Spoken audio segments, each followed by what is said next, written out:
Hello, আসসালামু আলাইকুম। কেমন আছো সবাই? আশা করি সবাই ভালো আছো। আজকে রান্নাবান্না একটু ব্যস্ততা বেশি। তো দেখো, আমি রান্নার জন্য প্রস্তুতি নিচ্ছি। প্রথমেই আমি মুরগির মাংসটা ভিজিয়ে নিব, ইলিশ মাছ ভাজবো। আর যে মুরগির মাংসটা, এই মুরগিগুলো গ্রামের বাড়ির থেকে নিয়ে আসা হয়েছে, একদম দেশি মোরগ মুরগি। তো মাংসটা ভিজিয়ে মাছটাও ভিজিয়ে রেখেছি। তারপর আমি পেঁয়াজগুলো কেটে নিচ্ছি।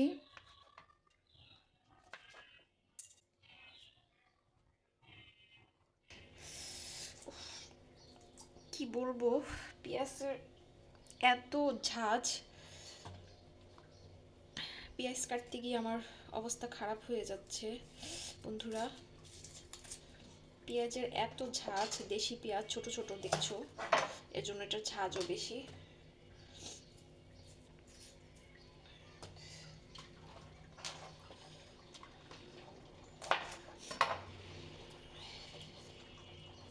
এত কষ্ট করে আমরা রান্না বান্না করি, আর পুরুষরা কি বলে, মেয়েরা কোনো কাজই করে না, বাসায় থেকে কি করে। কিন্তু দেখো কত কষ্ট রান্না করা, কিন্তু অনেক কষ্ট। আমার রান্না বান্না করতে ভালোই লাগে। রান্না, দেশি পেঁয়াজ তো ঝাঁজ একটু বেশি। আমার ভয়েস শুনে হয়তো বা বুঝতে পারতেছো যে আমার কি পরিমাণ চোখ জ্বালা করছে, চোখ দিয়ে অনবরত পানি পড়ছে।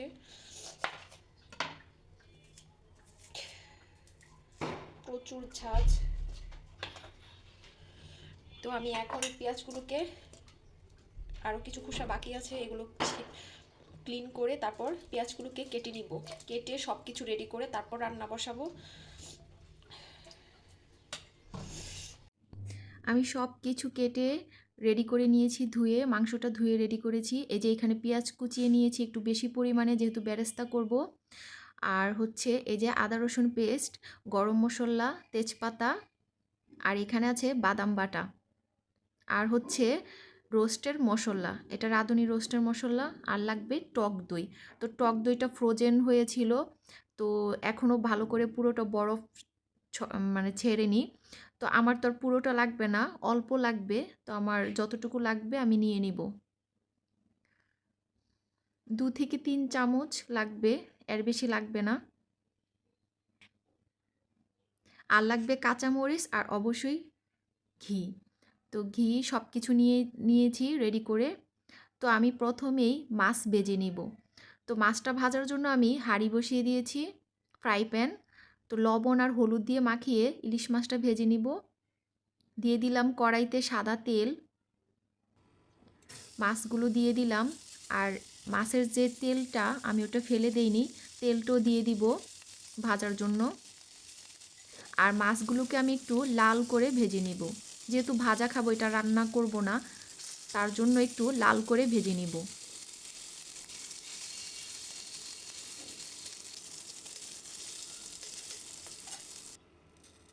দেখো আমার রান্না কমপ্লিট হয়ে গিয়েছে, কিন্তু আমি যে পোলাও আর রোস্ট রান্না করার যে আমার ভিডিও ক্লিপ, সম্পূর্ণ ভিডিও ক্লিপ ডিলিট হয়ে গেছে আমার একটা ভুলের কারণে।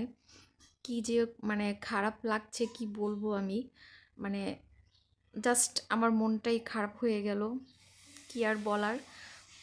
সত্যি আমার খুব খারাপ লাগছে। আমি এই যে এখন যে ভয়েসটা দিচ্ছি, এটা আমি পরে দিচ্ছি। আমার যে ওই ভিডিওর সাথে ভয়েস ক্লিপ সব কিছু ডিলিট হয়ে গিয়েছে। দেখো পোলাওটা কত সুন্দর হয়েছিল, আলহামদুলিল্লাহ খাবারটা খুবই মজা হয়েছে, কিন্তু আমার মনটা খুব খারাপ, যেহেতু আমার ভিডিও ক্লিপটা ডিলিট হয়ে গিয়েছে। আর এটা আমার ভুলের জন্য হয়েছে, কারণ আমি নট এনাফ যখন স্পেস দেখাচ্ছে, আমি গ্যালারি থেকে ডিলিট করেছি।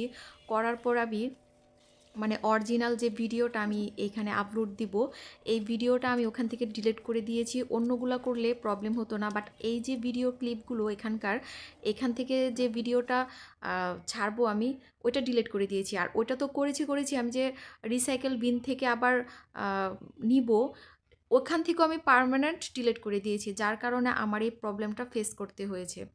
তো বন্ধুরা, এরকম ভুল কখনো করবা না আমার মতো। ভালো থাকবে সবাই। আল্লাহ হাফেজ।